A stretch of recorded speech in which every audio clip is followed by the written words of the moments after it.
একটা আয়না, খুব সুন্দর দেখতে। আয়নাটা বেশ পুরনো, জমিদার আমলের। এটা আমার নানুর কাছে ছিল। নানু মারা যাওয়ার পর এই আয়নাটা এখন আমার কাছে। আমার নাম রিধি, আমার স্বামীর নাম রিয়াদুল। বিয়ের পর সংসারে টুকটাক ঝামেলা হওয়ার কারণে আমার স্বামী রিয়াদুল আমাকে নিয়ে আলাদা হয়ে গেল। আমাদের বংশে কেউ একজন জমিদার ছিল। তো যাই হোক, সেই আমলের কিছু জিনিসপত্র ছিল নানুর কাছে। নানু মারা যাওয়ার পর নানুর ঘরে যে জিনিসপত্রগুলো ছিল সবাই মিলে ঠিক করলো কে কোনটা নিবে। আমি তখন আগে থেকে বলে দিলাম এই আয়নাটা আমি নিব। রিয়াদুল তখন বলল, এত পুরনো আয়না দিয়ে তুমি কি করবে? তোমাকে আমি নতুন আয়না কিনে দিব। আমি বললাম এটা আমার নানুর একটা স্মৃতি হিসেবে আমার কাছে রাখবো। এরপর রিয়াদুল আর বারণ করলো না। সে আয়নাটা বাড়িতে নিয়ে আসার পর থেকেই যত ঝামেলা শুরু। আমার ঘরটা খুবই ছোট, 2টা রুমে আর একটা খাবারের রুম। বেশ তাড়াহুড়ো করে এই রুমটা নিয়েছি আমরা। ওইদিকে পরিবারে এত ঝামেলা হচ্ছিল যে তাড়াহুড়োই এই বাসায় উঠেছি আমরা। তো যাই হোক, আমার ড্রেসিং টেবিলের ড্রয়ারের ভেতরে আয়নাটা রেখে দিলাম। রাতে ঘুমানোর সময় কেন যেন সেই আয়নাটা আমার দেখতে ইচ্ছে করলো। তখন ঘরের লাইট অফ ছিল, শুধু খাবারের রুমের লাইট অন ছিল। এতেই আমি আয়নাটার দিকে তাকাতেই যা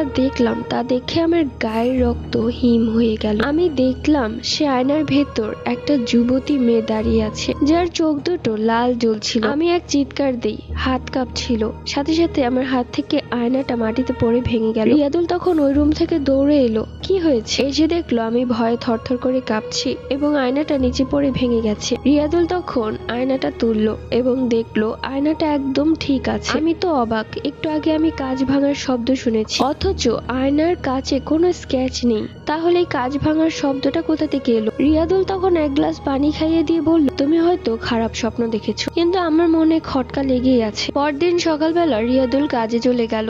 আমি বাসায় একাই ছিলাম। আমি তখন আবারও সে আয়নার দিকে তাকালাম। দেখলাম আয়নাটা কি সুন্দর পরিষ্কার, অথচ কালকেও কিছুটা নোংরা ছিল। মানে যত দিন যাচ্ছে আয়নাটার উন্নতি তত হচ্ছে। আমি কিছুই বুঝতে পারছিলাম না, কেন যেন বারবার এই আয়নাটাকে আমার অভিশপ্ত মনে হচ্ছিল। রান্না বান্না সবকিছু ছেড়ে আমি সেই আয়নায় মুখ দেখতে লাগলাম। রাতের বেলা রিয়াদুল এসে দেখলো কোনো কাজ রান্না বান্না কিছু করিনি, আয়না নিয়ে বসে আছি। রিয়াদুল তখন খুব রেগে গেল, তোমার জন্য আমি তোমাকে নিয়ে আলাদা হয়েছি, এখন তুমি আমাকে শান্তিতে দুমুঠো ভাতও খেতে দিবে না? রিয়াদুলের কথা তখন এক কান দিয়ে শুনে আরেক কান দিয়ে বের করে দিচ্ছিলাম। আমি শুধু মুচকি হেসে সে আয়নার দিকে তাকিয়েছিলাম। কি যে দেখছিলাম তা আমি নিজেও জানি না। রিয়াদুল তখন আমার হাত থেকে আয়নাটা ছিনিয়ে নিল এবং ও সেখানে তাকাতেই দেখলো ওই আয়নার ভেতর আমি শয়তানের মতো হাসছি, অথচ আমি তখন রিয়াদুলের সামনে বসেছিলাম। রিয়াদুল ভয় পেয়ে গেল। রিয়াদুল বুঝতে পারলো এই আয়নার মধ্যে সমস্যা আছে। তখনই রিয়াদুল সে আয়নাটা বাইরের ডাস্টবিনে ফেলে দেয়। এরপর ঘরে এসে দেখে আমি স্বাভাবিক। ও তখন জিজ্ঞেস করে, তুমি কেন এরকম করছিলে? কিন্তু আমার কোনো কিছুই মনে পড়ছিল না। এরপর সে আয়নাটা অনেক খুঁজেছি কিন্তু পাইনি। সো কেমন লাগলো স্টোরিটা কমেন্ট করে জানাও। Bye bye.